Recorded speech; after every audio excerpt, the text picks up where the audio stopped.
സംസ്ഥാനത്തൊട്ടാകെ ശക്തമായ മഴയാണ്.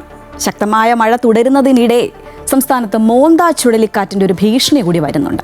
അതിതീവ്ര ന്യൂനമർദ്ദം ഒക്ടോബർ 27-ന് ചുഴലിക്കാറ്റായേക്കുമെന്നാണ് കാലാവസ്ഥാ നിരീക്ഷണ കേന്ദ്രത്തിൻ്റെ മുന്നറിയിപ്പ്.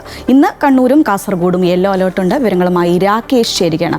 രാകേഷ്, മൊത്തത്തിൽ മഴയാണ്, പലയിടത്തും നാശനഷ്ടങ്ങളൊക്കെ റിപ്പോർട്ട് ചെയ്യുന്നു. അതിനിടെ ഇപ്പോൾ ഇതാ ഒരു ചുഴലിക്കാറ്റ് ഭീഷണി കൂടി വരുന്നു. എങ്ങനെയാണ് മുന്നറിയിപ്പൊക്കെ?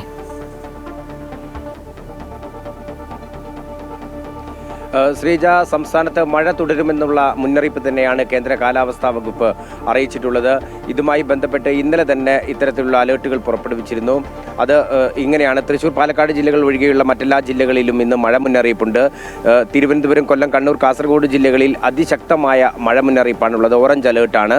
മറ്റ് 8 ജില്ലകളിൽ ശക്തമായ മഴ മുന്നറിയിപ്പായ യെല്ലോ അലേർട്ടും കേന്ദ്ര കാലാവസ്ഥാ വകുപ്പ് അറിയിച്ചിട്ടുണ്ട്. വരും ദിവസങ്ങളിലും സംസ്ഥാനത്ത് മഴ തുടരുമെന്നുള്ള സൂചന തന്നെയാണ് നൽകുന്നത്. ഞാനിപ്പോഴുള്ളത് കോഴിക്കോട് നഗരത്തിലാണ്. കോഴിക്കോട് നഗരത്തിൽ വലിയ അളവിൽ ഇന്ന് ഇപ്പോൾ രാവിലെ ഒന്നും മഴ പെയ്തിട്ടില്ല. പക്ഷേ അതേസമയം തന്നെ കിഴക്കൻ മലയോര മേഖലകളിൽ ഉൾപ്പെടെ അതിശക്തമായ മഴയായിരുന്നു അർദ്ധരാത്രി മുതൽ പെയ്തിട്ടുണ്ടായിരുന്നത്.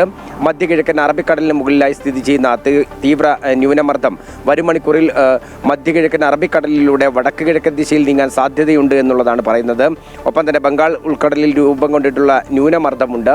ഇത് ചുഴലിക്കാറ്റായി മാറാനുള്ള സാധ്യതയുമാണ് കേന്ദ്ര കാലാവസ്ഥാ വകുപ്പ് പറയുന്നത്. മലപ്പുറത്തുൾപ്പെടെ ഇന്നലെ വലിയ അളവിൽ വ്യാപകമായ കൃഷിനാശം ഉണ്ടായിട്ടുണ്ട്. ചുഴലിക്കാറ്റിലും മഴയിലും വാഴകളും ഒപ്പം തന്നെ കപ്പ കൃഷിയും എല്ലാം തന്നെ നശിക്കുന്ന സാഹചര്യം ഉണ്ടായിട്ടുണ്ട്.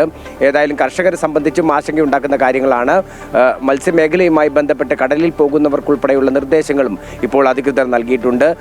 കിഴക്കൻ മലയോര മേഖലയിലേക്കുള്ള ടൂറിസം ഉൾപ്പെടെയുള്ള കാര്യങ്ങൾക്കും ചില നിയന്ത്രണങ്ങളും ഏർപ്പെടുത്തിയിട്ടുണ്ട്.